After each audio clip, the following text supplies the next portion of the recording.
When love had a price. Have you ever felt like love was something you had to earn? Did your mother only praise you when you were helpful, obedient, quiet, or made her look good? If your answer is yes, this story is for you, because many people carry a wound they can't name. It wasn't a slap, it wasn't a scream, it wasn't even neglect. It was something more invisible, more subtle, and more damaging over time. It was love, but with a price tag. As children, we crave one thing above all: to be seen, to be accepted, to be loved unconditionally. But what happens when that love only shows up when we please someone else? When the smiles only come when we perform? When the hugs only come after we obey? When we are only good when we're silent, helpful, or convenient? That's not love, that's transaction, and it leaves a mark on the soul. Virginia Satir, one of the greatest voices in family therapy, once said, "We must not allow others to determine our worth, even those who raised us." But what if the very person who gave you life was also the first person to make you feel like love was a reward, not a birthright? What if you learned, without words, that your value depended on how much you did for her? That's not just painful, that's emotional conditioning, and it changes the way we see ourselves forever. Let's go back to the beginning.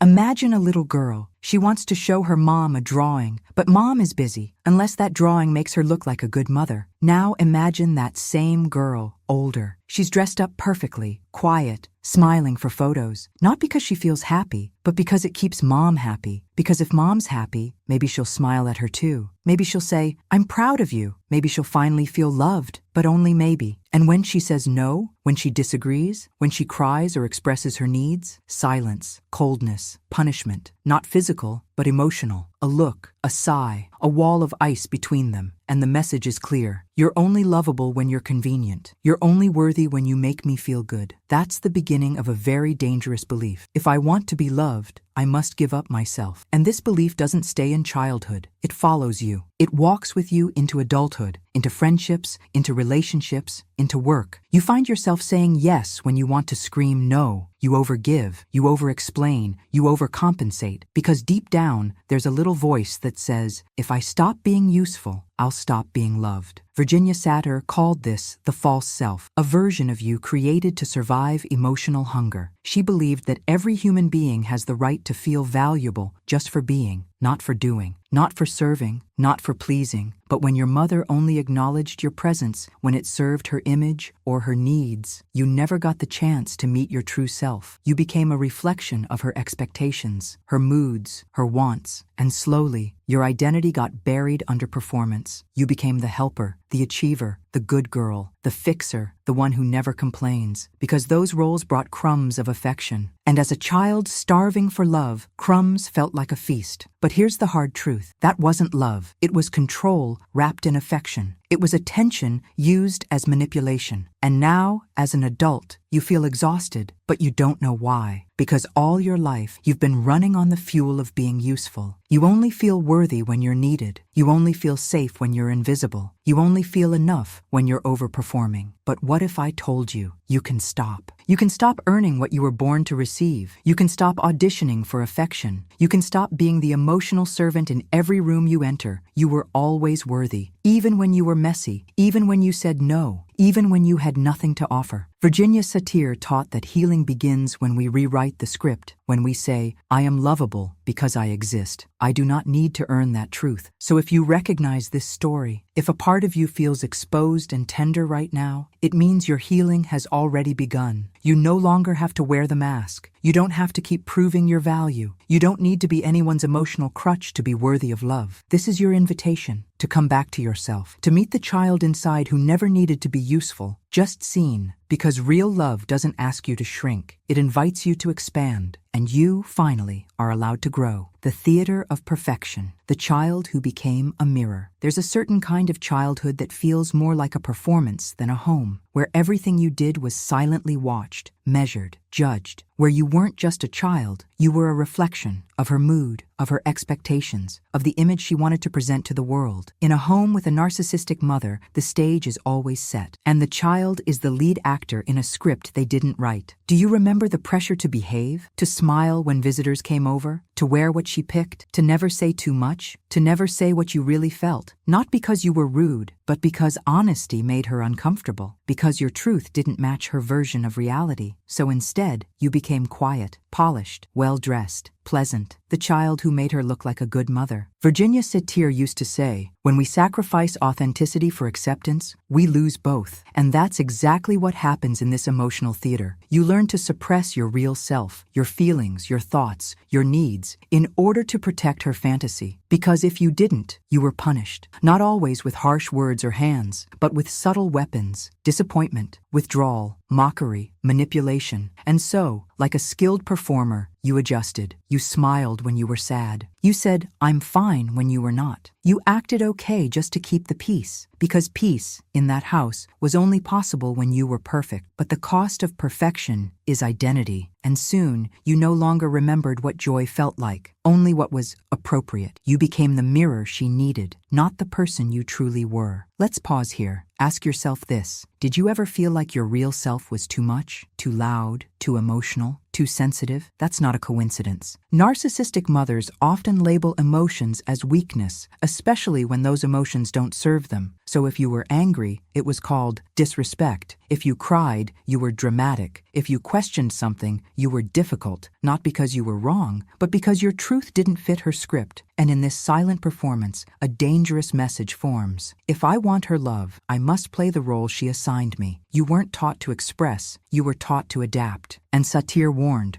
adaptation without authenticity is a slow form of emotional starvation. You may survive, but you won't thrive, because your worth was tied to the performance, not to your presence. And here's the part many never talk about. You were praised for how you reflected her, but never for how you shined on your own. Maybe you had a talent, but she took credit. Maybe you won an award, but she told others it was because of her parenting. Maybe you had a voice, but she drowned it with her opinions. In her world, you were not your own person. You were her mirror, and mirrors don't speak. Mirrors don't have needs. Mirrors don't get to break. But you're not a mirror. You were a child longing to be seen for who you really were, not for how well you could reflect someone else's dream. And that dream, it wasn't yours. It never was. It was her way of coping, her way of controlling, her way of avoiding her own emptiness by filling yours. Virginia Satir believed that families are emotional systems. When one person is emotionally immature, the others bend themselves to fill the gaps. And you bent so early, you forgot how to stand tall. But it's not too late. You can step off the stage. You can put down the script. You can stop performing for applause that never really nourished you. Because real love doesn't ask you to become less. It invites you to become more yourself. And when you begin to reconnect with that inner child, the one behind the mirror, you'll find something powerful. You were never too much. You were simply surrounded by someone who was too little to receive you. This is your permission to be real again, to cry, to laugh loudly, to speak up, to say no, to say yes, but only when you mean it. You don't owe anyone a perfect performance, especially not the one that cost you your voice. As Satir taught, the greatest gift we can give ourselves is the freedom to be seen, fully, truthfully, unapologetically. You were not born to be a mirror. You were born to be whole. And that journey, it begins now. Conditional praise. When love was a transaction. Let's talk about praise. Not the kind that warms your soul, but the kind that comes with strings attached. Because when you grow up with a narcissistic mother, praise isn't freely given, it's earned. And not by being yourself, but by being useful. Did you ever notice how her tone changed when you made her life easier? When you followed the rules, made her proud in public, stayed quiet at the right times? That's when she smiled. That's when she said you were such a good child. That's when she noticed you. But if you dared to be inconvenient, tired, upset, opinionated, messy, suddenly the affection vanished, and in its place, coldness, criticism, or worse, complete emotional withdrawal. Virginia Satir warned that this kind of pattern creates a deep fracture in how a child learns to value themselves. Love becomes currency, something to trade, something to bargain for. And the cost? Your authenticity. You start to believe that love only arrives when you give something first. Your time, your obedience, your silence, yourself. Picture a child coming home from school with a drawing. If the mother likes it, if it flatters her or fits her image, the child is praised. If not, the drawing is dismissed. It seems small, but the child learns something powerful. Love depends on performance. Now fast forward. That same child becomes the teen who overachieves, who never says no, who avoids conflict. Then becomes the adult who people pleases at work, in relationships, in every room they walk into. Not because they're kind, but because they've been trained to earn safety. Think about it. When did she give you attention? When you cleaned the house without being asked? When you stayed quiet while she vented? When you made her look good in front of family? And when did she ignore you? When you had your own emotions? When you said no? When you needed comfort and not the other way around? That's not love. That's emotional economy. And you were never paid enough. Satir believed that unconditional positive regard is essential to healthy development. Children need to know they are enough, even when they fail, even when they're angry, even when they do nothing at all. But narcissistic mothers treat love like a reward. And if you're not performing, you're not worthy. So you grow up measuring every word, every move. You read faces. You anticipate needs. You become a master of managing emotions, not yours, hers. And that emotional labor becomes your identity. Here's the cruel part. When you excel, you don't feel proud. You feel relieved.